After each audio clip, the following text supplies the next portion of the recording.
हिंदी में यूपीएससी की तैयारी से संबंधित प्रोग्राम्स को देखने के लिए सब्सक्राइब करें स्टडी IQIAS हिंदी। आग की भूमि कहे जाने वाले आइसलैंड में एक बार फिर से ज्वालामुखी उद्गार की क्रिया देखने के लिए मिली है। घबराने की बात इसलिए नहीं है क्योंकि यह ज्वालामुखी उद्गार एक्चुअल में दरारीय उद्गार है जो कि समय समय पर आइसलैंड में देखा जाता है, परंतु इस दरारीय उद्गार के साथ ही यह बात भी शोधकर्ताओं ने जाहिर की है कि हो सकता है कि आने वाले समय में रेकजाविक के आसपास मौजूद वोल्केनोज में कुछ ऐसी एक्टिविटी हो जिसके कारण यहां पर केंद्रीय ज्वालामुखी का उद्गार देखने के लिए मिले। और यह केंद्रीय ज्वालामुखी का उद्गार, याद रखें, यहां पर रहने वाले निवासियों अर्थात आइसलैंड वासियों के लिए बहुत ही भयावह हो सकता है क्योंकि काफी लंबे समय से बहुत ज्यादा यहां पर केंद्रीय ज्वालामुखी का उद्गार नहीं देखा गया। हां, दरारीय का देखा गया है परंतु केंद्रीय का नहीं देखा गया है। याद रखिएगा, ये न्यूज है हमारे डाउन टू अर्थ की और यहां पर बोला गया है कि यह जो वोल्केनिक करप्शन हो रहा है, यह जो ज्वालामुखी की एक्टिविटी हो रही है, यह कई शताब्दियों तक जारी रह सकती है। अर्थात यह एक प्रश्न का विषय हो जाता है कि किस प्रकार से यह आइसलैंड अपने भौगोलिक परिदृश्य को दर्शाता है कि इसकी लोकेशन यदि आप मैप में देखना चाहें तो यह आपको कुछ इस प्रकार की देखने के लिए मिलेगी जिससे आप अंदाजा लगा सकते हैं कि वास्तविकता में यहां इतने वोल्केनिक एक्टिविटीज आपको देखने के लिए मिलती ही क्यों है। जरा ध्यान से देखिएगा कि यहां पर मैं पूरा अटलांटिक महासागर का मैप इसलिए ड्रॉ कर रहा हूं क्योंकि इसको समझने के लिए हमें अटलांटिक महासागर को समझना आवश्यक हो जाता है। यह है हमारा मेक्सिको वाला क्षेत्र, यह है फ्लोरिडा स्ट्रेट वाला क्षेत्र, यहां पर आपको दिखाई देता है हडसन की खाड़ी। हडसन की खाड़ी से ऊपर जाने पर यह है हमारा लेब्राडोर सागर और लेब्राडोर प्रायद्वीप वाला एरिया, और यहाँ पर queen Elizabeth group of island Alaska से होते हुए नीचे आते हैं तो यह है कैलिफोर्निया वाला रीजन और पश्चात इसके यह मध्य अमेरिका का मेक्सिको वाला एरिया। इससे जब हम आगे बढ़ेंगे तो यहाँ पर आपको मौजूद दिखाई देता है दैट इज यह अफ्रीका महाद्वीप। अफ्रीका से जब हम आगे बढ़ते हैं तो हमें इतने की आवश्यकता है, यह है लाल सागर। इससे ऊपर जाने पर यह है ग्रीस वाला एरिया, यह है हमारा इटली वाला क्षेत्र, यहाँ से पोर्चुगल, स्पेन और फिर France. Clear? Just a second, इसको मैं रफ कर देता हूँ। इससे ऊपर जाने पर अब ये है डेनमार्क वाला रीजन। यहाँ पर आपको दिखाई देंगे नॉर्डिक नेशन जिनको स्कैंडिनेवियन नेशन में भी काउंट किया जाता है, यह व्हाइट सी वाला भाग। इतना क्लियर है? अब जब आप इससे ऊपर की ओर बढ़ेंगे तो यहाँ आपको मौजूद दिखाई देता है दैट इज ग्रीनलैंड, यहाँ पर आता है आइसलैंड और यहाँ पर आपको मौजूद दिखाई देगा सो कॉल्ड यूके। क्लियर? अर्थात यूनाइटेड किंगडम, बेसिकली ब्रिटेन वाला सेक्शन। यहां पर आता है आयरलैंड वाला एरिया। तो इस मैप के अकॉर्डिंगली जब आप देखें तो यहां पर ये वाला जो सेक्शन है एक्चुअल में यह कहलाता है आइसलैंड, जिसकी राजधानी है रेकजाविक। और ये हमारे पॉलिटिकल पॉइंट ऑफ व्यू से, यानी कि वर्ल्ड के पॉलिटिकल पॉइंट ऑफ व्यू से, नॉट इंडिया के पर्सपेक्टिव से, परंतु यूरोप और नॉर्थ अमेरिका के पॉइंट ऑफ व्यू से ये काफी इंपॉर्टेंट हो जाता है। राजधानी किसकी है? ये आइसलैंड की, और यह पूरे विश्व की सबसे उत्तरतम राजधानी है, नदर्न मोस्ट कैपिटल इसे कॉल किया जाता है। और यहीं पर जितने भी वोल्केनोस एक्टिवली इरप्ट होते रहते हैं, उद्गारित होते रहते हैं, उन्हीं के ऊपर यह आशंका जताई गई है कि सर भविष्य में यहां पर ये सभी ज्वालामुखी फटने की कगार पर हैं या फिर ये विस्फोट हो सकता है इनमें, है ना। और यदि इनमें विस्फोट हुआ तो आइसलैंड के आसपास जितनी भी जनता निवास करती है, जितने भी पॉपुलेटेड एरियाज हैं यहाँ पर, वहां के लिए यह जनधन के लिए बहुत बड़ा खतरा हो सकता है। अब ये होता क्यों है, जरा इसके बारे में यदि हम डिस्कस करें उससे पूर्व मैं आपको बता दूं कि यहाँ स्टडी IQIAS हिंदी ने आपके लिए अर्जुन बैचेस लॉन्च किए हैं जिनके तहत आप, यदि आपका सपना यूपीएससी के 2025 को क्वालिफाई करने का है तो आप इन अर्जुन बैचेस का पार्ट बन सकते हैं। याद रखिएगा कि यहां पर हिंदी की क्लासेस पॉलिटी से स्टार्ट हो रही हैं, अर्थात शाम 6 बजे से 10 अगस्त शाम 6 बजे से आपकी क्लासेस प्रारंभ हो जाएंगी स्टडी IQIAS हिंदी के प्लेटफॉर्म पर। स्टडी IQ का ऐप आपको डाउनलोड करना पड़ेगा और इसके अंतर्गत आपको क्या क्या देखने के लिए मिल सकता है, तो 18 बुक्स का सेट आपको मिलेगा, है ना। यहाँ पर SIP प्रोग्राम इसमें इंक्लूड है, अर्थात जब आपका प्री आने वाला होगा तो सक्सेस इन प्रीलिम्स प्रोग्राम इसमें इंक्लूड हो जाएगा, और जो कि इंक्लूड है बेसिकली यहां पर, यानी अप्लाई हो जाएगा। और जब ये अप्लाई होगा तो आपकी 2 मंथ्स की क्लास लगेंगी जिसमें आपको प्री का पूरा सिलेबस जो आप पहले ही पढ़ चुके हैं सिलेबस के अकॉर्डिंगली कवर अप कराया जाएगा। और साथ में यदि आप प्री क्वालिफाई करते हैं तो इसके बाद MRP प्रोग्राम इसमें अप्लाई होता है, और MRP प्रोग्राम के तहत, मेंस रेसिडेंशियल प्रोग्राम के तहत, आवासीय सुविधा कार्यक्रम इसको कहा जाता है।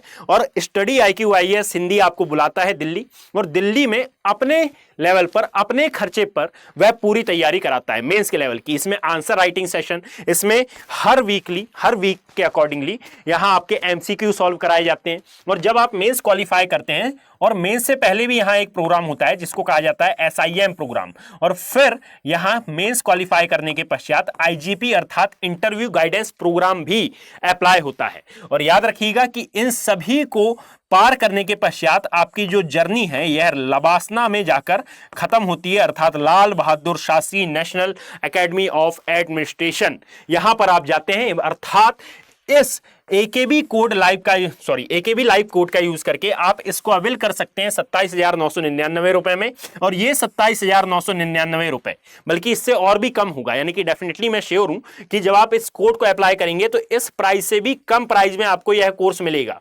और इतना प्राइस इस पूरी जर्नी के लिए देना, ये बहुत ही गोल्डन अपॉर्चुनिटी माना जाता है ना। यानी कि उन स्टूडेंट्स की मैं बात कर रहा हूं जो कि बहुत ही ज्यादा सीरियस हैं अपनी इस जर्नी को लेकर और वाकई में यूपीएससी क्वालिफाई करना चाहते हैं। याद रखिएगा, यूपीएससी टफ एग्जाम कहा जाता है, पर मेरे अकॉर्डिंगली एक सीरियस यूपीएससी एस्पिरेंट के लिए टफ नहीं है, बेसिकली स्मार्ट स्टडी का ये वर्क है।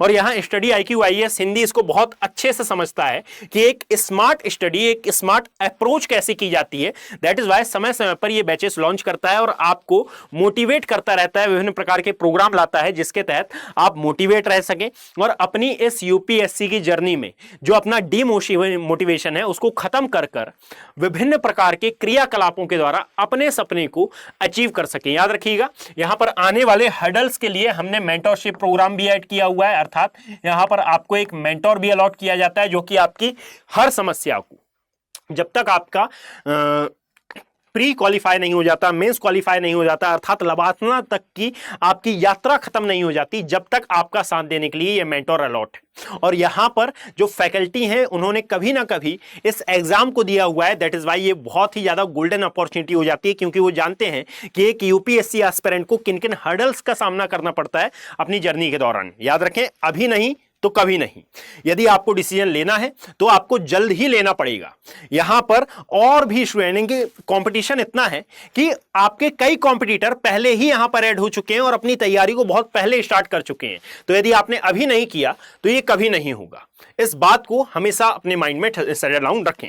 चलिए प्रारंभ करते हैं कि जैसा कि हमने देखा अभी कि एक्चुअल में इसकी जो लोकेशन है, कहां गया, जस्ट अ सेकंड, है ना। एक्चुअल में इसकी जो लोकेशन है, ये लोकेशन बता रही है कि यहां पर आपको एक पर्वत देखने के लिए मिलेगा जिसको बेसिकली रिज या फिर कटक का नाम दिया जाता है। अब इस कटक का निर्माण कैसे हुआ है, तो जब आप प्लेट टेक्टोनिक थ्योरी पढ़ते हैं, अर्थात प्लेट विवर्तनिकी सिद्धांत का जब आप अध्ययन करते हैं, तो इस प्लेट टेक्टोनिक थ्योरी, जिसको पीटीटी भी कॉल किया जाता है, इसमें बताया जाता है कि वर्ल्ड में जितनी भी महाद्वीप, जितने भी महासागरीय क्षेत्र आपको दिखाई दे रहे हैं, ये एक्चुअल में किसी न किसी प्लेट पर मौजूद हैं और इनमें 7 बड़ी प्लेटें और 20 छोटी प्लेटें शामिल हैं, है ना। और ये प्लेटें एक्चुअल में मूवमेंट करती रहती हैं, वास्तविकता में ये गति करती रहती हैं और गति करने के पश्चात, गति करने के दौरान ये एक दूसरे के या तो समीप आती हैं या फिर एक दूसरे के दूर जाती हैं। और जब ये समीप आती हैं तो याद रखें कि समीप आने पर निर्माण होता है एक पर्वत का, जिसको बच्चे कॉल किया जाता है युवा वलित पर्वत।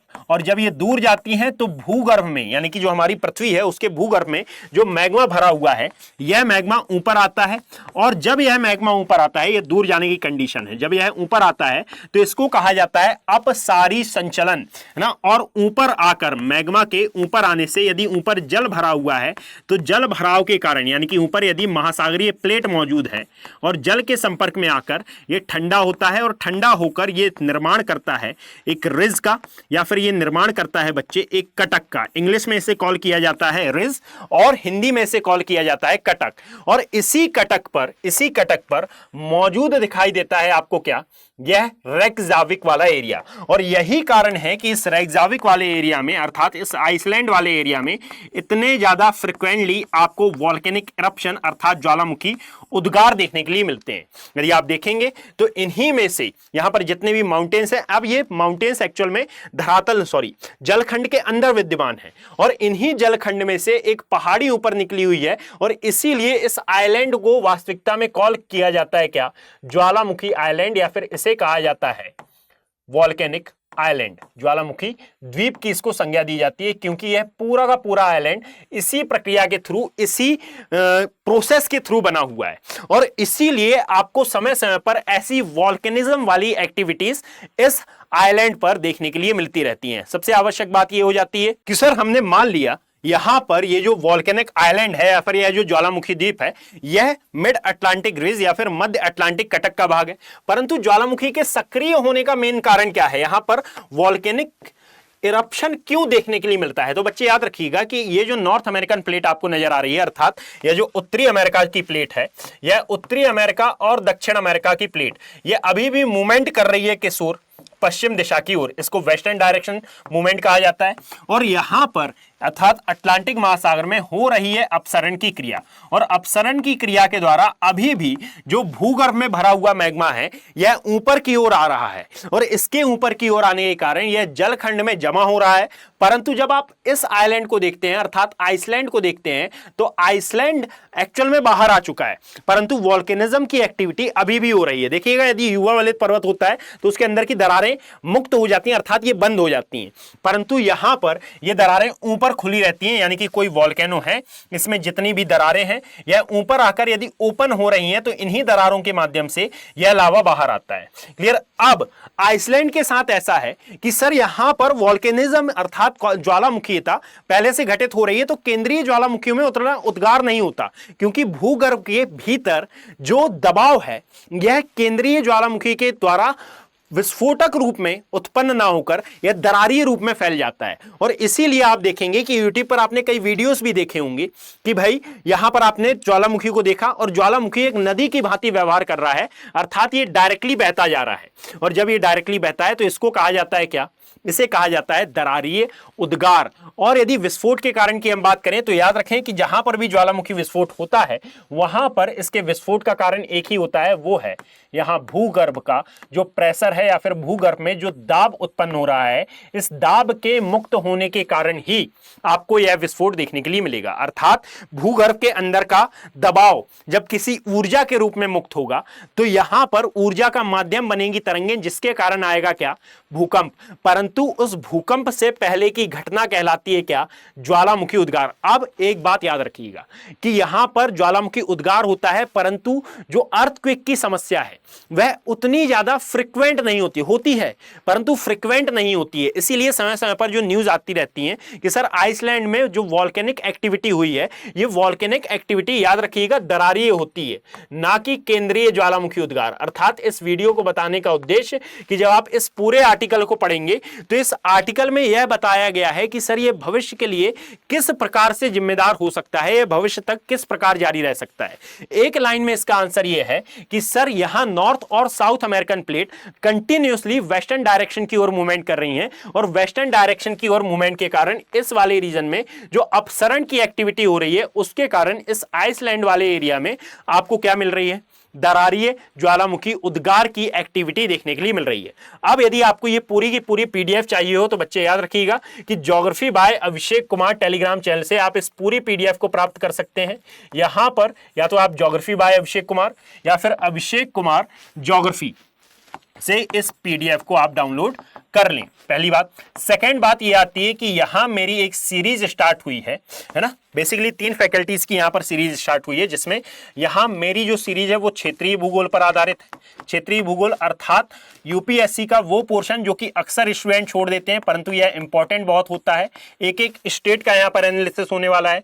जो एनसीईआरटी बेस्ड सीरीज स्टार्ट हुई है ये अतुल सर की हुई है, और इसमें इकोनॉमिक्स को आप कवर करने वाले हैं। और विपिन चंद्रा की सीरीज यहां विरत दुबे सर के द्वारा स्टार्ट की गई है। ये तीनों ही सीरीज आपके लिए बेहद इंपॉर्टेंट हो सकती हैं, तो इन सीरीज को देखना ना भूलें। और साथ में ज्योग्राफी बाय अभिषेक कुमार पर इन सभी वीडियोस की पीडीएफ आपको समय समय पर प्रोवाइड कराई जाती है। वीडियो पसंद आया हो तो इसे लाइक करें, ज्यादा से ज्यादा शेयर करने का प्रयास करें, और साथ में अपना पॉजिटिव रिस्पॉन्स देना ना भूलें। धन्यवाद। हिंदी में यूपीएससी की तैयारी से संबंधित प्रोग्राम्स को देखने के लिए सब्सक्राइब करें स्टडी IQ IAS हिंदी।